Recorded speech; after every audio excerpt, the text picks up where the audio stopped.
جنت کے متعلق اہم معلومات۔ عربی زبان میں جنت ایسے گھنے باغ کو کہتے ہیں جس میں درختوں کی وجہ سے زمین چھپی ہوئی ہو۔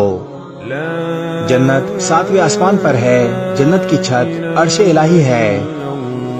جنتیوں کو سب سے بڑی نعمت دیدار خداوندی حاصل ہوگی۔ جنت میں بڑی بڑی آنکھوں والی خوبصورت حوریں ہوں گی۔ جنتی حوریں ایسی حسین ہوں گی جیسے چھپا کر رکھے ہوئے موتی۔ جنت میں پانی، شہد، دودھ اور شراب کا دریا ہے۔ جنت میں عربی زبان بولی جائے گی۔ جنت کی ایک اینٹ سونے کی اور ایک اینٹ چاندی کی ہے۔ اس کا گارا خالص مشک ہے۔ جنتی ہمیشہ رہیں گے، کبھی نہیں مریں گے اور نہ ان کی جوانی ختم ہوگی۔ جنتی کبھی غمگین نہ ہوں گے۔ جنت کی مٹی زعفران ہے۔ جنت کی چوکھٹوں میں سے 2 چوکھٹوں کا درمیانی فاصلہ 40 سال کے سفر جتنا ہوگا۔ جنت کے درختوں کا تنا سونے کا ہوگا۔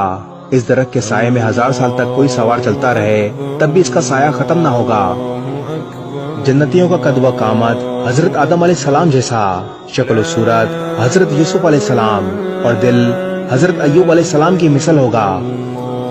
نیند موت کی ایک قسم ہے، جبکہ جنت میں موت نہیں ہوگی، لہذا نیند بھی نہیں ہوگی۔ جنت میں ریشمی موتیوں کا درخت ہے جس سے جنتی لباس تیار ہوگا۔ جنت میں وہ ہر شے ہوگی جو تمہارا دل چاہے اور آنکھیں پسند کریں۔ جنت الفردوس جنت کا سب سے اعلیٰ درجہ ہے جس سے جنت کی چاروں نہریں پھوٹتی ہیں۔ جنت الفردوس کے اوپر عرش الہی ہے، تو تم جب بھی اللہ سے مانگو جنت الفردوس مانگو۔